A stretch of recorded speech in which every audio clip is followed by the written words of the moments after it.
মুবারক একটি ঘটনা। আল্লাহর নবী রাহমাতুল লিল আলামিনের রওজা পাকের সামনে এক মা তার সন্তানকে অস্বীকার করে। মা বলে, কে তুমি? তোমাকে আমি চিনতে পারি নাই, তুমি চলে যাও, তোমাকে আমি চিনি না। ওই সন্তান চোখের পানিগুলো সারিয়া কান্না করে বলে, মা তুমি ছাড়া এই দুনিয়ার মধ্যে আমার আপন বলতে কেউ নাই। মাগো তুমি না আমাকে 10 মাস 10 দিন গর্ভে ধারণ করেছ। ও মা তুমি না আমাকে 2 বছর দুধ পান করাইছো। এই দুনিয়াতে তুমি আপন বলতে কেউ নাই। তুমি যদি আমাকে অস্বীকার করো আমি কই যাব? মা তার সন্তানকে বলে, আমি তোমাকে চিনি না, তুমি কেন আমাকে মা বলে পরিচয় দাও? তুমি এখান থেকে চলে যাও। ওই বালক মাকে চোখের পানিগুলো সারিয়া কান্না করে বলে, মা তুমি আমাকে অস্বীকার করবা না। আর মা তার সন্তানকে অস্বীকার করে। সাহাবায়ে কেরাম সবাই দৌড়ে চলে এলো। তোমরা কারাগু? আল্লাহর পয়গম্বরের রওজা পাকের সামনে কেন তোমরা ঝগড়া করো? সাহাবায়ে কেরাম চলে এলো। ওই মহিলাকে ডেকে বলে, রে মহিলা, এই বালকটিকে আল্লাহর পয়গম্বরের রওজা পাকের সামনে তোমরা কেন ঝগড়া করো? ওই মহিলা বলো, আল্লাহর পয়গম্বরের সাহাবীরা দেখেন না, এই বালকটি আমাকে মা বলে ডাকে। এই বালকটিকে আমি চিনি না, এই বালকটির নাম আমি জানি না, কোথায় তার ঘর, কোথায় তার বাড়ি, কিছুই আমি জানি না। এই বালকটি আমাকে মা বলে ডাকে। ওগো সাহাবীরা, এই বালকটিকে আপনারা আটকান, আমাকে একা একা যাইবার জন্য সুযোগ তৈরি করে দেন। এই বালকটি চোখের পানিগুলো সারিয়া কান্না করে বলে, মা তুমি আমার মা, তুমি আমাকে 10 মাস 10 দিন গর্ভে ধারণ করেছো, তোমার বুকের দুধ আমি 2 বছর পান করেছি। মাগু তুমি আমাকে একা রাইখা যাইও না। ও মা, এই দুনিয়াতে আমার আপন বলতে কেউ নাই। আমার বাবা নাই, আমার ভাই নাই, বোন নাই, আমার দাদা নাই, দাদি নাই। তুমি যদি মদিনার মধ্যে আমাকে রাইখা চলে যাও, আমি কই যাব? কার কাছে যাব? আমি কি খাবো? ও মা তুমি আমাকে অস্বীকার করো না। সাহাবায়ে কেরাম আশ্চর্য হয়ে গেল। বালকটি চোখের পানি সারিয়া কান্না করে বলে, তুমি আমার মা, তুমি আমাকে 10 মাস 10 দিন গর্ভে ধারণ করেছো, তুমি আমাকে দুধ পান করাইছো, তুমি আমাকে কেমনে অস্বীকার করো? আর মা বলে, তোকে আমি চিনি না, কে তুই? তুই এখান থেকে চলে যা। সাহাবায়ে কেরাম আশ্চর্য হয়ে গেল, সবাই দৌড়াই চলে গেল। মদিনার তখন বিচারক ছিল হযরত আলী রাদিয়াল্লাহু তাআলা আনহু। সবাই দৌড়াই আলীর বাড়িতে চলে গেল। আলী, আল্লাহর পয়গম্বর রওজা পাকের সামনে এক মহিলা এবং তার সন্তানের মধ্যে ঝগড়া চলতেছে। ওগো আলী, আমাদের মাথায় ধরে না, আমরা বুঝতে পারি না, তাড়াতাড়ি আসেন, আপনি বিচারটা করে দেন। হযরত আলী রাদিয়াল্লাহু তাআলা আনহু দৌড়াইয়ে চলে এলো। কি হয়েছে বলো? এইবার আলী রাদিয়াল্লাহু তাআলা আনহু ওই মহিলাকে বলে, মহিলা রে, কি সমস্যা আমাকে বলো। ওই মহিলা বলে, ওগো আলী, আপনি নবীর সাহাবী, আপনি নবীর মেয়ের জামাই হযরত ফাতেমা রাদিয়াল্লাহু তাআলা আনহার স্বামী আপনি। ওগো আলী, দেখেন নাই শিশুটা আমাকে মা বলিয়া বলিয়া ডাকে, অথচ এই শিশু সন্তানটাকে আমি চিনি না, এই বালকটিকে আমি চিনি না। আমার ব্যাগের মধ্যে কিছু গহনা আছে, কিছু দামি সম্পদ আছে, এই সম্পদের লোভেই বাচ্চাটা আমার কাছে চলে আসতে চায়, আমাকে মা বলি আমার সাথে যেতে চায়। যদি আমি তাকে আমার সাথে নিয়ে যাই, মরুভূমির মধ্যখানে গেলে সে আমার থেকে লুণ্ঠন করে নিয়ে যাবে। আলী গো, এই বালকটিকে আমি চিনি নাই, বালকটিকে আপনি রেখে দেন। হযরত আলী বলে, বালক, সত্যি করে বলো এই মহিলা তোমার কি হয়? ওই বালকটি চোখের পানিগুলো সারিয়া বলে, আলী, একজন সন্তান তার মাকে কেমনে অস্বীকার করে? আলী গো, এটা আমার মা, আমি আমার মাকে আমার জীবন থেকে বেশি ভালোবাসি। ওগো আলী, আমি সত্যি করে বলি, রওজা পাকের সামনে আল্লাহর পয়গম্বর এই রওজা পাকে ঘুমায়। আল্লাহর পয়গম্বর কসম করে বলি, ইনি আমার মা, ইনি আমাকে 10 মাস 10 দিন গর্ভে ধারণ করেছে। এই মা আমাকে 2 বছর দুধ পান করাইছে, এই মা আমাকে আদর করিয়া বড় করছে। ওগো আলী, কেন জানি আমার মা আমাকে অস্বীকার করে, আমি বলতে পারি না। আলী রাদিয়াল্লাহু তাআলা আনহু বালকের চোখের পানি দেখে আর সহ্য করতে পারলেন না। মহিলাকে আবারও বলল, মহিলা সত্যি করে বলো, এই সন্তানটাকে তোমার বলে নাই, সন্তানটা আমার না। এইবার আলী বলে, রে মহিলা, যেহেতু সন্তানটা তোমার না, এ বালক তোমার মা যেহেতু তোমাকে অস্বীকার করে, আমি জোর করিয়ে তোমার মায়ের সাথে তোমাকে যাইতে দিতে পারি না। তবে একটা কাজ আমি করতে পারি, আমি তোমার বাবা হয়ে যেতে পারি। আজ থেকে তুমি আমার সন্তান হয়ে যেতে পারো। হাসান হুসাইন আমার সন্তান, যেই পাতিলের খাবার খায় তুমিও সেই পাতিলের খাবার খাবে।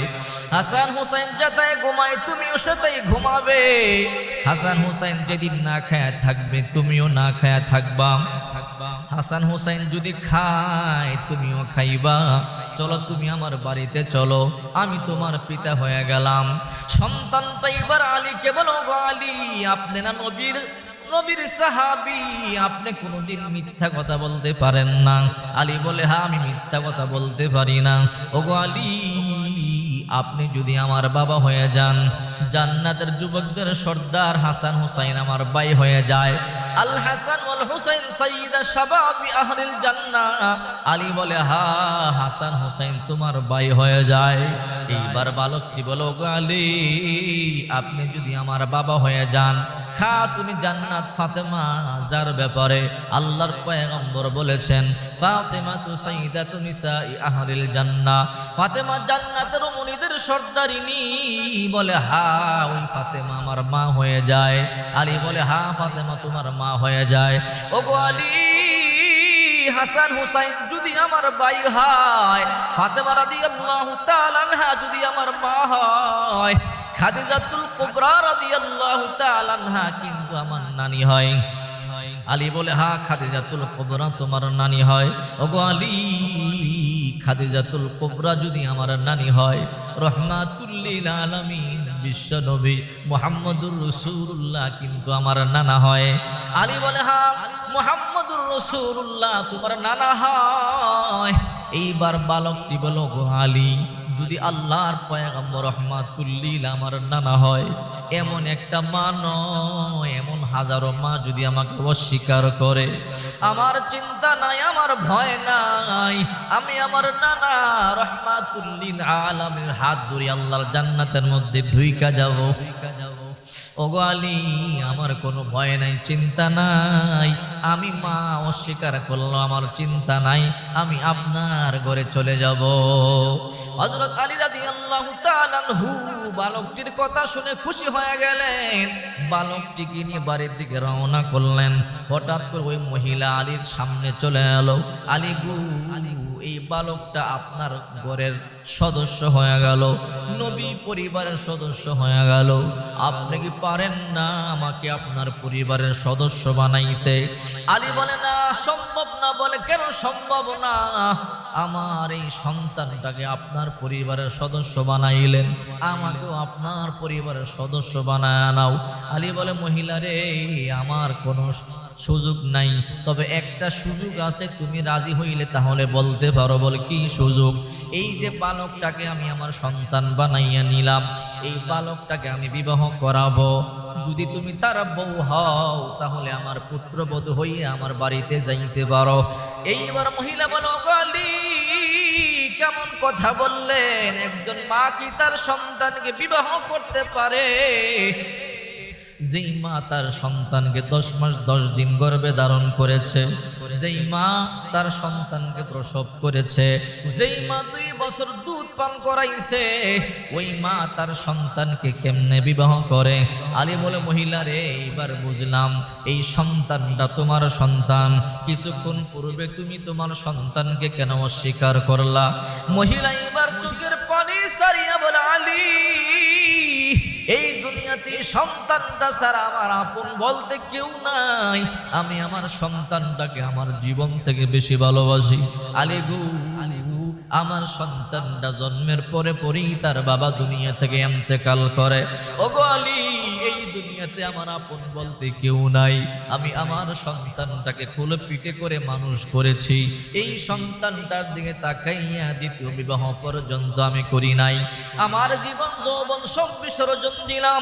ওগো আলী, আমার আপন বলতে দুনিয়াতে কেউ নাই। আমি অন্যের বাড়িতে কাজ করে করে আমার এই সন্তানটাকে বড় করেছি, আদর করেছি, যত্ন করেছি। আলিগু, আজকে একটা সপ্তাহ ধরে আমার কোনো কাজ নাই। আমি অসুস্থ মানুষের দুয়ারে দুয়ারে ঘুরি, কোনো কাজ নাই। আমার ঘরে 7 দিন পর্যন্ত কোনো খাবার নাই। আমি সারা দিন কাজ তালাশ করি, যখন টাকা ছাড়া খাদ্য ছাড়া ঘরে প্রবেশ করি, আমার কলিজা টুকরা সন্তানটা আমাকে বলে, মা খাবার দাও, ক্ষুধার যন্ত্রণা সহ্য হয় না। ওগো আলী, আমি মা আমার সন্তানটাকে খাবার দিতে পারি না। আমার সন্তানটা চোখের পানিগুলো সারিয়ে যখন আমার সামনে কান্না করে, আমি মা কেমনে সহ্য করি। এমন করে প্রতিদিন কোন কাজ না পাইয়া সারাদিন কাজের তালাশ করিয়া যখন ঘরে ফিরি, সন্তানটা খাবার চাই দিতে পারি না। নিজের চোখের সামনে সন্তানটা শুকায়া যাইতেছে। আজকে যখন কাজ থেকে ঘরের মধ্যে ফিরিলাম, কোনো কাজ পাইলাম না। সন্তানটা বলে, মা 7 দিন ধরিয়া পানি ছাড়া কোনো কিছু খাইতে পারি নাই। ও মা, খাবার দাও, নয়তো বা বেশি দিন আর বাঁচবো না, ক্ষুধার যন্ত্রণায় মরে যাব। ওগো আলী, যখন একটা সন্তান তার মায়ের সামনে এমনি কথা বলে, একজন গর্ভধারিণী মা কি সহ্য করতে পারে? তাই মনে মনে সিদ্ধান্ত নিলাম, আমার এই সন্তানটাকে আমি মদিনার মধ্যে নিয়ে যাব। আল্লাহর পয়গম্বরের রওজা পাকের সামনে অস্বীকার করে সন্তানটাকে ফালায়া চলে যাব। আল্লাহর পয়গম্বরের সাহাবীরা তো এমন, নিজে না খাইয়ে অন্যের খাওয়াইতে বড় পছন্দ করে, নিজে না পইরা অন্যকে পড়াইতে পছন্দ করে। আমার বিশ্বাস, যদি আমি আমার সন্তানটাকে মদিনার মধ্যে ফালাইয়া চলিয়া যাই, কোনো না কোনো চাবি আমার সন্তানটার ঘরে নিয়ে যাবে, আমার সন্তানটার মুখের মধ্যে খাবার দিবে। এই জন্য আলী, আর কোনো আমার ভিতরে 2 নম্বরে কোনো চিন্তা ভাবনা নাই। আলিগু, এই জন্য আমি মা সন্তানটার বাঁচাইবার জন্য এই মদিনাতুল মুনাওয়ারার মধ্যে অস্বীকার করিয়া চলে যাইতেছিলাম। সাহাবায়ে কেরাম চোখের পানিগুলো সারিয়া কান্না শুরু করে দিয়েছি। আহারে, একজন মা তার সন্তানকে কেমন ভালোবাসে, এই জন্য আমি বুঝাইতে চাইতেছি। ইয়া আইয়ুহান নাসুত্তাকু রাব্বাকুম ইন্না জালজালাতাস সাআতি শাইউন আযীম ইয়াওমা তারাউনাহা তাযহালু কুল্লু মুরদিআতিন আম্মা আরদাআত ওয়া তাদউ কুল্লু যাতি হামলিন হামলাহা وترى الناس سكارى وما هم بسكارى ولكن عذاب الله شديد। কিয়ামতের ময়দানটা এমন ভয়ঙ্কর হবে, কিয়ামতের প্রকম্পন এমন ভয়ঙ্কর হবে, স্তন্যদাত্রী মা, দুধ পানকারিনী মা তার সন্তানকে ঢিল মারিয়া ফালায়া দিবে, গর্ভধারিণীর গর্ভ খসে পড়ে যাবে। আহারে, ওই দিন কেউ কারো পরিচয় দিবে না। দুনিয়াতে স্বার্থে আঘাত লাগলে মা তার সন্তানকে অস্বীকার করে। কিয়ামতের ময়দানে কেউ কারো কাজে আসবে না, নিজের আমল শুধু নিজের কাজে আসবে। টাকা পয়সা, ধন সম্পদ, আত্মীয় স্বজন কেউ কারো কোনো কাজে আসবে না। এই জন্য আল্লাহ পাক রব্বুল আলামিন বলেন, ইয়াউমা ইয়াফিরুল মারউ মিন আখিহি ওয়া উম্মিহি ওয়া আবিহি ওয়া সাহিবাতিহি ওয়া বানি। ওই দিন ভাই ভাই থেকে পলায়ন করবে। ইয়াউমা ইয়াফিরুল মারউ মিন আখিহি, আহারে, একটা নেকির জন্য দৌড়াইয়া ভাইয়ের কাছে যাবে। ভাই, দুনিয়াতে আমাকে এত ভালোবেসেছো, তোমার জীবন থেকে বেশি আমারে ভালোবেসেছো। কেউ যদি আমারে কষ্ট দিত, তুমি প্রতিবাদ করবার জন্য যাইতা। রে ভাই, একটা নেকি আমারে দাও, একটা নেকির জন্য আমি আটকা পড়ে গেলাম। ওই দিন আপন ভাই বলবে, কে তুমি, তোমাকে চিনতে পারি নাই। আপন ভাই অস্বীকার করবে।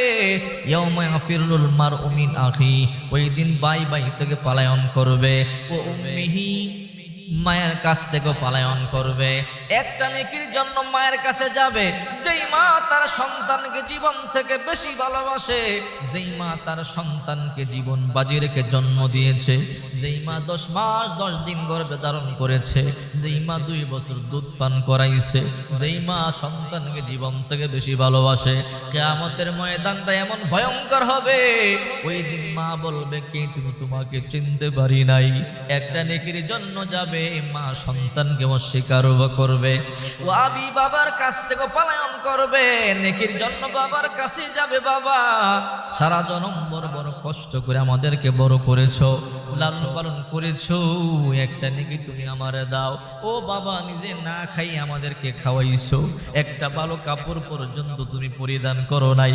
আহারে, এমন বাবা আছে নিজে সিরা কাপড় পরিয়ে ঈদের নামাজ পড়বার জন্য ঈদগাহে যায়, সন্তানকে নতুন জামা কাপড় কিনিয়া দেয়। বাবার কাছে সন্তান আবদার করে, বাবা ঈদ আসতেছে, আমাকে নতুন জামা কিনিয়ে না দিলে কিন্তু ঈদগাহে যাব না, নানির বাড়ি যাব না, ফিরিনি সময় খাবো না। বাবা সন্তানকে বলে, টেনশন করবি না, আমি ঈদের সময় নতুন জামা তোমারে কিনিয়া দিব। আহারে বাবা, মানুষের কাছ থেকে ঋণ করিয়া দাঁড় করিয়া টাকা নিয়া সন্তানকে নতুন জামা কিনিয়া দেয়। বাবা ঠিকই সিরা কাপড় পরিয়া ঈদের নামাজ পড়বার জন্য যায়, অথচ ওই বাবার কাছে গিয়ে বলবে, বাবা একটা নেকি আমারে দাও, একটা নেকি দিলে জান্নাতে যাইতে পারি। বাবা বলবে, কে তুমি? তোমাকে চিনতে পারি নাই। ও সাহিবাতিহি, বিবির কাছে গিয়ে বলবে, বিবি তোমারে কত ভালোবেসেছি, কত মোহাব্বত করেছি, একটা নেকির জন্য মায়ের কাছে গেলাম, মা ফিরাইয়া দিল, ভাইয়ের কাছে গেলাম, ভাই ফিরাইয়া দিল, বাবার কাছে গেলাম, বাবাও ফিরাইয়া দিল, একটা নেকি আমারে দাও, দিলে জান্নাতের মধ্যে যাইতে পারি। বিবি রে, কত আদর সোহাগ তোমারে করেছি, কত দামি দামি গহনা তোমারে কিনিয়া দিছি। বিবি বলবে, কি আপনি আপনার চিনতে পারি নাই, কেউ কাউকে পরিচয় দিবে না, শেষ সর্বশেষ সন্তানদের কাছে গিয়ে বলবে, রে সন্তানেরা, তোদের মা আমাকে ফিরাইয়া দিল, আমার বাবা, আমার মা, আমার ভাই, আমার সবাই ফিরাইয়া দিল, একটা নেকি আমার লাগবে, জান্নাতে আমি যাইতে পারি না, আটকে পড়ে গেছি, একটা নেকি আমার দাও, জান্নাতের মধ্যে যাইতে পারি। সন্তান বলবে, কে আপনি? আপনারে চিনতে পারি নাই। বাবা বলবে, আমি তোদের সেই বাবা, না খাই না তোদেরকে খাওয়াইছি, না পইরা তোদেরকে পড়াইছি। সন্তানেরা বলবে, আপনারা চিনতে পারি নাই। বাবা চোখের পানি সারিয়া কান্না করিয়া করিয়া ফিরিয়া যাবে, একটা নেকি পাওয়া যাবে না। লিকুল্লি ইমরিইন মিনহুম ইয়াউমা ইযিন শাআনুন ইউগনি, প্রত্যেকেই থাকবে নিজের ব্যস্ততায়, নিজের চিন্তায় চিন্তিত, কেউ কারো কাছে আসবে না। আসরের ময়দানটা বড় ভয়ঙ্কর হবে, সূর্য মাথার কাছাকাছি চলে আসবে। আরে দুনিয়ার জমিনে 9,30,000 মাইল দূর থেকে সূর্য আলো দেয়, 9,30,000 মাইল দূর থেকে সূর্য আলো দেয়। চিন্তা করে দেখো, এক মুখ দিয়ে আলো দেয়, এরপর আমরা সহ্য করতে পারি না, এয়ার কন্ডিশন লাগে, ছাতা লাগে, অথচ কিয়ামতের ময়দানে সূর্য 12টা মুখ দিয়ে আলো দিবে, তাপ দিবে। সূর্য মাথার কাছাকাছি চলে আসবে, মাথার পাটিটা ফাটিয়া যাবে, মগজগুলো বায়া বায়া মাথার মারার মতো পড়বে। আহারে, মাটি তামা হয়ে যাবে, জিহ্বা নাভি পর্যন্ত বের হয়ে যাবে, পালাইবার মতো কোনো জায়গা থাকবে না, সবাই শুধু দৌড়াদৌড়ি করবে। আল্লাহ তাড়াতাড়ি বিচার শুরু করো, ওগো আল্লাহ তাড়াতাড়ি বিচার শুরু করো, জান্নাতে দাও নয়তো জাহান্নামে দাও, বিচার শুরু করো। সবাই দৌড়াইয়া যাবে, ওগো আদম নবী আল্লাহর কাছে সুপারিশ করেন যেন আল্লাহ বিচার কার্য শুরু করে দেয়। আদম পয়গম্বর বলবে, আমি পারবো না। কেন পারবেন না? আল্লাহ তাআলা বলেছিল, ওই গাছের কাছে যাইও না, ওয়ালা তাকরাবা হাদিস শাজরাতা ফাতাকুনা মিনাজ জালিমিন। আমি ওই গাছের কাছে গেছিলাম, আমি আল্লাহর একটা কথা অমান্য করেছিলাম, এই জন্য আমার ভয়, আল্লাহ যদি আমাকে পাকড়াও করে, আমার বড় ভয়, আমি সুপারিশ করতে পারবো না। তোমরা যাও, নূহ পয়গম্বরের কাছে যাও। সবাই দৌড়াইয়া নূহ পয়গম্বর পয়গম্বরের কাছে যাবে, ওগো নূহ নবী আল্লাহর কাছে একটু সুপারিশ করেন, আল্লাহ তাআলা যেন বিচার কার্য শুরু করে। নূহ পয়গম্বর বলবে আজকে আমিও পারবো না, তোমরা যাও ইব্রাহিম খলিলুল্লাহর কাছে যাও। ইব্রাহিম খলিলুল্লাহ আল্লাহর বন্ধু, সবাই দৌড়ে ইব্রাহিম পয়গম্বরের কাছে যাবে। ওগো ইব্রাহিম পয়গম্বর আল্লাহর কাছে একটু সুপারিশ করেন। ইব্রাহিম পয়গম্বর বলে আমিও পারবো না। কেন পারবেন না? বলে আমার দ্বারাও সম্ভব নয়। কেন পারবেন না? বলে আমাকে বলেছিল চলো মূর্তি পূজা করি, আমি বলেছিলাম আমি অসুস্থ, অথচ আমি ছিলাম সুস্থ। যদি এই জন্য আল্লাহ তাআলা আমাকে ধরে, আমার উপায় নাই, আমি পারবো না। তোমরা ঈসা পয়গম্বরের কাছে, মুসা পয়গম্বরের কাছে যাও। মুসা পয়গম্বর বলবে আমিও পারবো না। তোমরা ঈসা পয়গম্বরের কাছে যাও, ঈসা রুহুল্লাহ। ঈসা পয়গম্বর বলবে আমিও পারবো না। তোমরা যাও আখির নবী মুহাম্মদুর রাসূলুল্লাহর কাছে। সবাই দৌড়াই আল্লাহর পয়গম্বরের কাছে যাবে। ও রাহমাতুল লিল আলামিন, আজকে হাসরের ময়দানে আপনি ছাড়া কেউ সুপারিশ করতে পারবে না। আল্লাহ নবী রাহমাতুল লিল আলামিনের সাথে পড়ে যাবে। আল্লাহ, হাসরের ময়দানটা বড় ভয়ঙ্কর। সূর্য মাথার কাছাকাছি চলে আসছে, মাটি তামা হয়ে গেছে। ওগো আল্লাহ, সবাইকে যদি আপনি ধ্বংস করে ফেলেন, কার বিচার করবেন? আল্লাহ বিচার শুরু করেন, জান্নাতে দেন, জাহান্নামে দেন, বিচার শুরু করেন। আল্লাহ পাক রব্বুল আলামিন বিচার শুরু করবেন। আল্লাহ বলবেন ওগো নবীজি আপনি মাথা উঠান, আপনি মাথা উঠান। আল্লাহর পয়গম্বর মাথা উঠাবেন। জাহান্নাম ৭০,০০০ শিকল সিরিয়া দৌড়াইয়া জাহান্নাম হাসরের ময়দানে চলে আসতে চাইবে। সেই অবস্থা দেখি হাসরবাসী চিৎকার শুরু করে দিবে। আল্লাহ বলবো রাহমাতুল লিল আলামিন আপনি ভয় পাবেন না, চিন্তা করবেন না। এক পেয়ালা পানি আল্লাহর পয়গম্বরের হাতের মধ্যে দিবে। আল্লাহ নবী রাহমাতুল লিল আলামিন এই পানিগুলো হাতের মধ্যে নিয়া আল্লাহ নবী বিসমিল্লাহ বলিয়া জাহান্নামের উপরে ছিটাইয়া দিবে। জাহান্নাম চিৎকার করিয়া করিয়া ৭০,০০০ বছর দূরে চলে যাবে। এবার আল্লাহর পয়গম্বর বলে আল্লাহ এটা কেমন পানি? এই পানিটা তো পাওয়ার কারণটা কি আমারে বলেন। আল্লাহ বলবো ওগো নবীজি এগুলো জমজমের পানি না, আবে হায়াতের পানি না, হাউজে কাউসারের পানি না, এগুলো আপনার উম্মতের চোখের পানি। আপনার উম্মত শেষ রাত্রিতে চোখের পানি সারিয়া সারিয়া কান্না করেছে। ওই পানিগুলো আমি আল্লাহ তাআলা নষ্ট করি নাই, আমি আল্লাহ কুদরতি হাতের মধ্যে জমা করেছি। এই জন্য শেষ রাত্রিতে তাহাজ্জুদের নামাজ পড়িয়া পড়িয়া চোখের পানিগুলো সারিয়া সারিয়া কান্না করবেন। যদি চোখের পানি সারিয়া সারিয়া কান্না করতে পারেন, আল্লাহর কসম করে বলি এই পানিগুলো বিফলে যাবে না। এই পানির মাধ্যমে আল্লাহ তাআলা জাহান্নাম থেকে বাঁচাবে। এই জন্য আল্লাহ পাক বলেন ইদাস সামাউ ফাতারাত ওয়া ইদাল কাওয়াকিবু ইনতাসারাত ওয়া ইদাল বিহারু ফুজ্জিরাত ওয়া ইদাল কুবুরু বুসিরাত। এমন একদিন আসবে এই আকাশ ভেঙ্গে ভেঙ্গে মাথার উপরে পড়বে, সূর্য ভেঙ্গে ভেঙ্গে মাথার উপরে পড়বে, আহারে তারকা খসে খসে পড়বে। এমন একদিন আসবে ইদাল বিহারু সুজ্জিরাত, সমুদ্র উত্তাল করে তোলা হবে, সমুদ্রের মধ্যে আগুন ধরে যাবে, গোটা পৃথিবী তছনছ হয়ে যাবে, ধ্বংস হয়ে যাবে। এই জন্য আল্লাহ তাআলা বলে হে আমার আদম সন্তান শোনো, এই দুনিয়া তোমাদের জন্য সৃষ্টি করেছি, এই দুনিয়া একদিন ধ্বংস করে ফেলবো। এই দুনিয়ার বিন্দু পরিমাণ দাম আমার কাছে নাই। যদি তোমরা নেক আমল করতে পারো, নেক আমল করে জান্নাতের মধ্যে আসতে পারো, আমি আল্লাহ পাক তোমাদের জিন্দেগীর যত গুনাহ আছে সমস্ত গুনাহ ক্ষমা করে দিয়া জান্নাতের মেহমান তোমাদেরকে বানায়া দিব।